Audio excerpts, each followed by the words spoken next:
7th of July, 1977. What happened? What happened? Sorry? Ulanil, Badai Sana. Julius Nyerere, Jomo Kenyatta, and Idi Amin, he was still there, decided to break up the East African community. Okay. Just digressing, it was nothing but selfish reason of few people in Kenya who divided the asset very nicely and made money out of it. But they broke a community that was running very smoothly. But they created the division between the three. Yes, we had a serious problem. We were capitalist. Tanzania was very socialist. Idi Amin, his own economy. So what happened? My 42% of the business was Tanzania. My customers were medical store, and because it was nationalized, the pharmaceutical business, national pharmaceutical company. They owed me $3 million. Okay, because the terms were simple, 90 days, you get paid and so on. I had a supply chain coming up because I had a year's contract of raw material coming in, mainly from Germany and so on. Plus I had a stock over here. You have Sabadi, and then your money is stuck. Dumping. Business stops 42%. If you wanted to go to Dar es Salaam, just beg your money and so on, you had to go via either Kampala, or was it Dola or somewhere in Zambia, from here to there and so on. So you lose money. I got eventually less than 10% of the money they owed. I had raw materials which were just specific for them. And this is where something interesting, you become resourceful. And that's when I took a risk and ventured into partnership with someone in Congo, Zaire, because I had raw material. It was not for Kenya, it wasn't for Uganda. And we managed to supply medicine over there. And again, later on it happens that he decided one day after 3 years when you owe a lot of money to the company, do what you like. Because there was no law in Zaire, okay? So that's what happened. So that's one time again you hit the dust and you try and raise yourself and come up. Okay. Then we carry on, things move, we could revive it, come back, we form a group company. Now, what was the group company? We did something in reverse. We were young, my younger brother, me, and other brothers were in part enterprise. He said, why don't we make a group? So we had a very old family business. We had second sign business. We had now bought Trigger Page where we were equal partners. I had my pharmaceutical business. I said, oh, let's merge everything into one. And Mr. Mani here can tell you sometimes strength is in big figures when you're talking for investment, finance, and so on. And we did that. A lot of complications, but anyway. But looking back, it didn't last very long. Especially after we still have 5 more years to go, etc. And I'll tell you all about it. So the group is running, shaping up well, we are investing heavily, etc. And for pharmacy, as far as we're concerned, we started what is called Federation of Kenya Pharmaceutical Industries, and I became its chairman. But stop that, let's just stop there. Why did we have to create that organization? This consisted of 7 of us who were local pharmaceutical manufacturers. What made us do that? Well, I'll tell you what. The country was a domain of multinational and overseas pharmaceutical companies. And gradually they saw us chipping away a little share of the business. So they had an organization here called Kenya Pharmaceutical Industries. All the multinationals were the members. There was not a single Indian company there. There was not a single Chinese company there. They were not so well known in those days. And they did anything and everything possible to block us in our growth. And what they even did was to go to the ministry and said, they are not research-based. They are not research-based. We are spending $60 million in England, 30 million euros there, there was no euro, Deutschmark there, etc. So many dollars. They should not get any government business. They should not get permission to do this. So that's when we created. And later on, in part of my summary, if we still have enough time, I'll tell you how in every industry, even as we sit alone, now I sit here now, what role some of the multinationals play to thwart growth in Kenya and in Africa. It's an eye-opener. I'm saying this because I've got a lot of young people around here. I wanted to keep in mind that one, that your enemy is not that little man who is competing with you. You may have $1 million, $2 million, $3 million business. He may have $2, $3 million. You're competing, but that's not your competition. Competition is a hidden man over there. Okay? So we are where, Clinton? Now. So now we come to the next slide. Everything is running reasonably well. Like a young man, ambitious, said, right, now we've got a paint company. Let's do vertical integration. How many of you know what vertical integration is? When you're making one product, you find out what are the key raw materials. And you say, look, can we make that in the country? So we decided we will make resins. That's where my current company, Resin, comes in. And we studied all about it, the technology, etc. And we made a commitment of $7 million in hard currency. Of all of you, I think possibly my friend Omesh and my friend Mahmood here would remember, there was a fad among young people to borrow money from IDB, to borrow dollar from Citibank, and so on. So we, being part of the young people interacting, yes, go. So we borrow money, 16% interest rate, whether it was dollar or Kenya shilling, we borrow money. And then 1982, 1st of August. I'm sorry, I'm dropping things.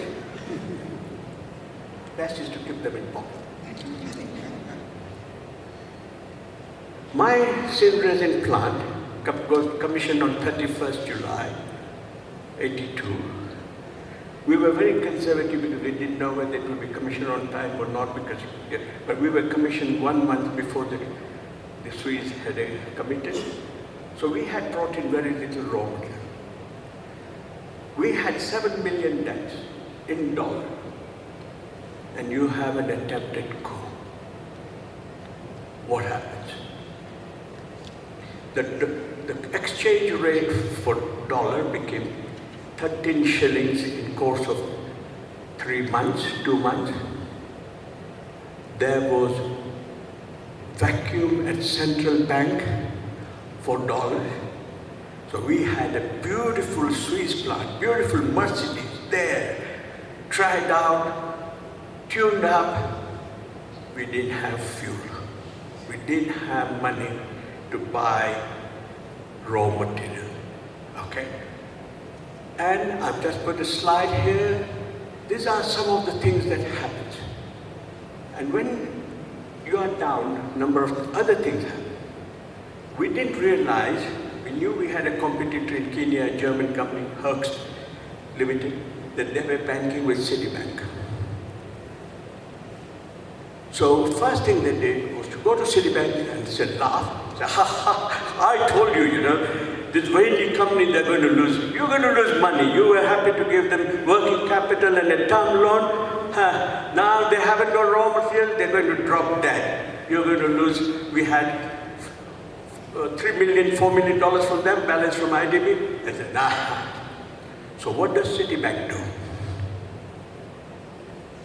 We get a hand-delivered letter saying facilities due on demand.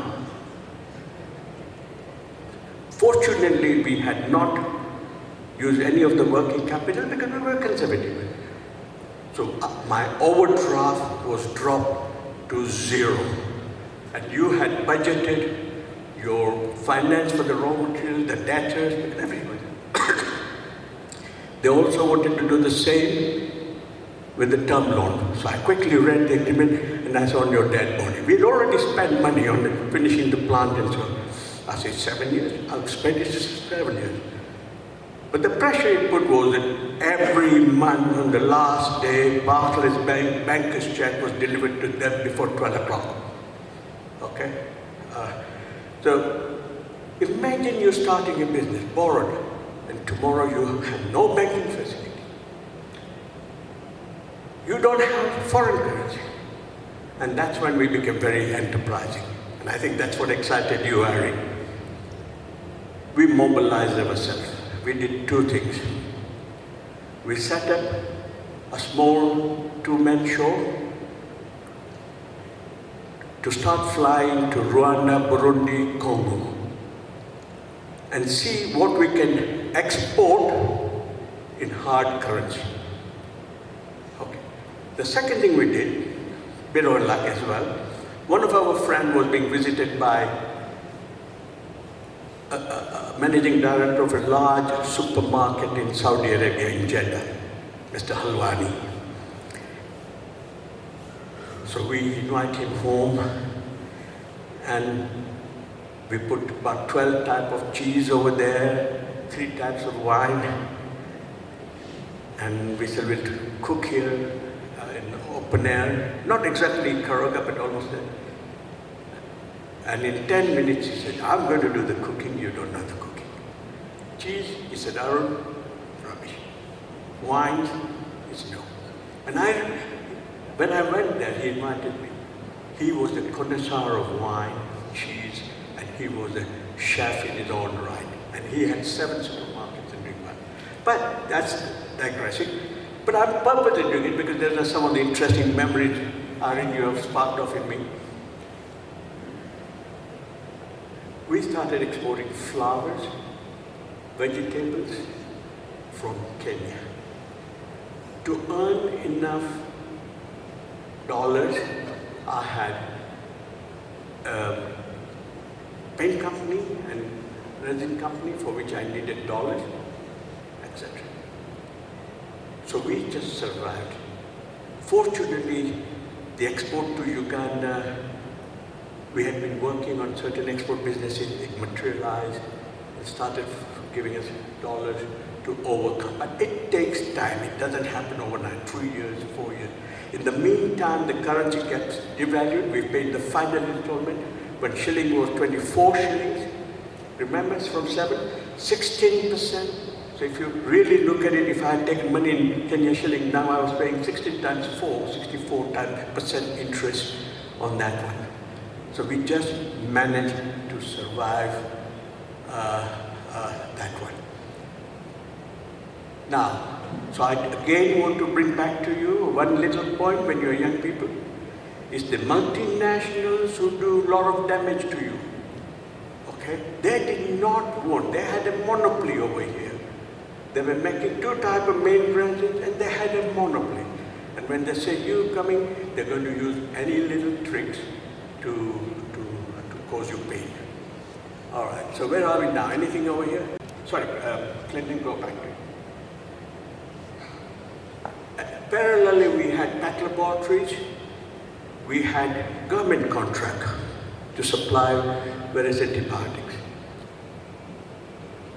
It was built in Kenya shilling. You had devaluation. So we go over to them and say, please, we can't supply you. If your shilling has gone from 7 to 13, 14, so they gave us in writing that contract number so and I can still remember clause 13C. We, the government, are responsible in case of a devaluation. We had a couple of $1 million owed by the government. We never got it. On the contrary, a lawyer with whom we thought would be able to make things happen costed us another $200,000 and we are short of money and all sorts of things happening. Right, so an interesting digression from here. Before the coup, we were employing 11 British expatriates, 19 Indian expatriates. I got all these figures in mind. And the group had 24 people working for us, okay? Can you imagine terminating their services and paying all the dues as per the contract? And I'm very proudly, over 50 years, I haven't come across anyone who will say, hey, Devani has not paid my salary, Devani has not paid my dues, all right? That was difficult. And it took us about a year and a half to downsize everything.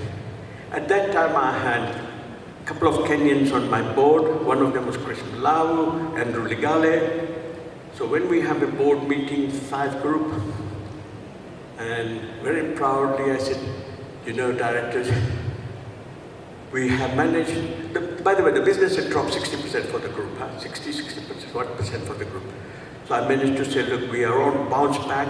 We are now in profitability, we are up to date with the banks, and we have reduced the staff to 220. So Mr. Malawu, with a lot of HR experience, turns around and says, what we're doing in the first place, those extra people. You expect me, as a director, to pat you on the shoulder? But that's a lesson I want to give you. That's a lesson I want to give you.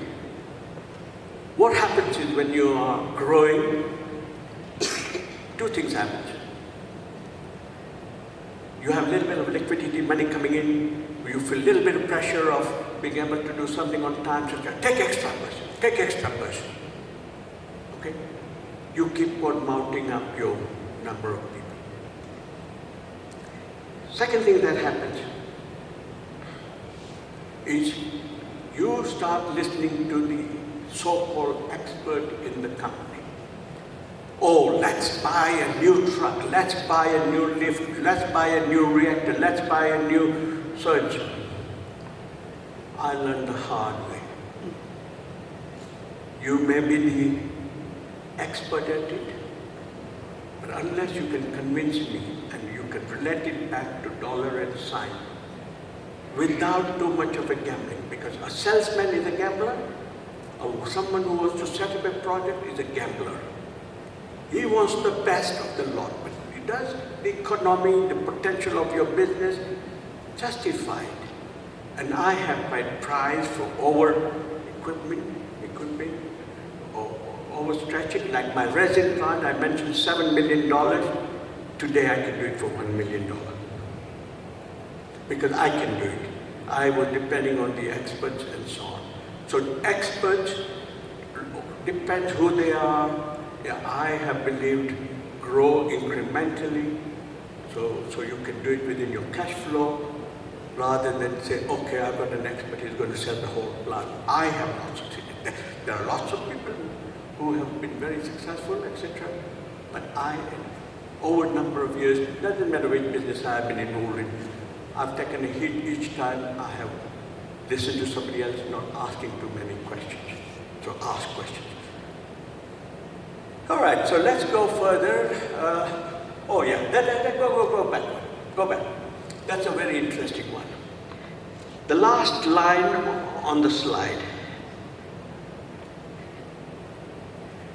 Keep this in mind, whether you have a partnership business or a family business. There are lots of smiles when you have a healthy cash flow and you're taking them out for a conference, holiday, Mount Kenya Safari Club, that's what we used to do. The whole family and of course the children in the other side, everybody is happy. The minute you have cash flow problem and the pressure from the bank, you are left holding the baby. Okay, I've noticed this not only with my group but with a lot of other groups.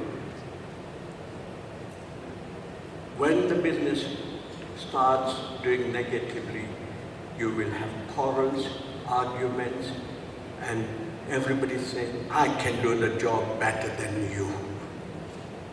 Irrespective of the fact that you had external circumstances. And one of the most difficult things for any owner or manager to do is to solve family problems. It's so easy to solve the bank's problem. And I had a number of, I won't go into that example I gave you, but it's also the bank issues. But you are able to communicate, talk, find time and so on. I have found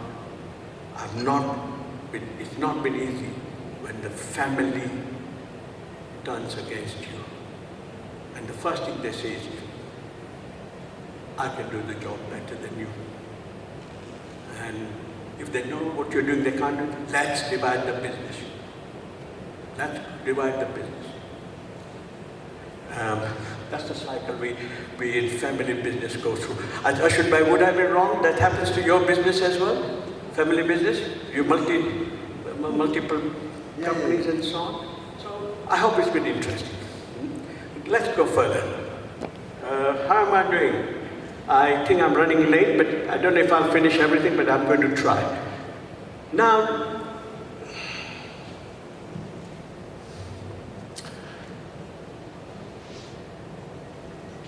few interesting things happen. Sometimes you're not aware how. Around 1979, 80, and I hope my brother-in-law, Nandu Bhai from Orlando is listening. He encouraged me to become a round tabler. Now, round table is an organization for men under the age of 40. You meet every 2 weeks. Our number one used to meet on Wednesday. And that is fun, exciting. You do all sorts of things, light-hearted jokes. Only thing you drink is beer. Your whiskey and wines are not allowed, okay? And there's a reason why I'm bringing that subject, and there's another one I'm bringing home. When you are young, you have a tendency of holding on to your business. You think without you, nothing is going to move. If you don't work till 7 o'clock, 8 o'clock at night, nothing is going to move. But what we discovered is, by becoming a round tabler, you created a fun in your life. Not only for you, but that organization of young people used to have a number of programs where your spouse had to join you or was asked to join you. So what you find is when you're going through all this pressure, that little evening was a pressure release valve. And it's amazing how during your difficult time, the next week goes, and then you're looking forward to it and so on. And because your wife is equally joining and seeing who your friends are and mixing with other women, other men and so on, they also become positive. And one of the many things this organization did, besides fun, was fundraising and charities. I don't know who remembers the Ring Us Up program. Over Christmas, they used to create fun. You could call, yes, you sponsored it, they'll put your song of your choice. They used to have pedal cart races, they have so many, but they had a lot of charity projects as well.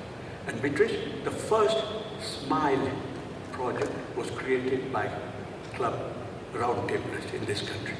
Okay. You need a release in your life. So don't hold on to your just now that little screen and the mouth. And then another nice thing that happened which changed my life was in 1986. And it was because you have already experienced charity, you already experienced fun, and really every second sentence was a joke or a four-letter word, and so on. It's just relaxed. You develop a sense of humor and laughter and so on. You learn to live. And at the age of, in 1986, just when you cross 40, I became a Rotarian. And I can speak now.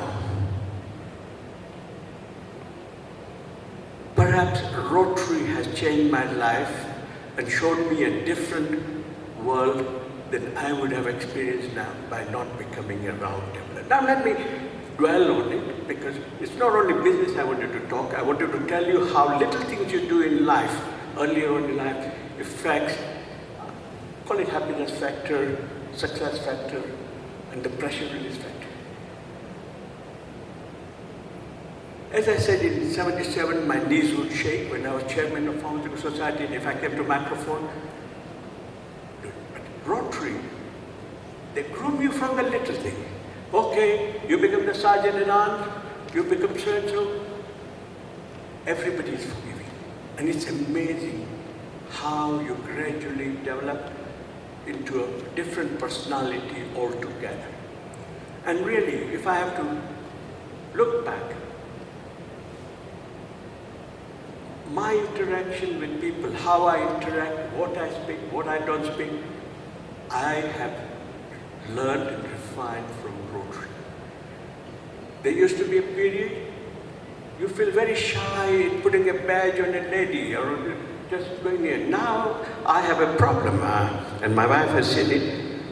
They don't stop hugging me, all the new ladies in my club.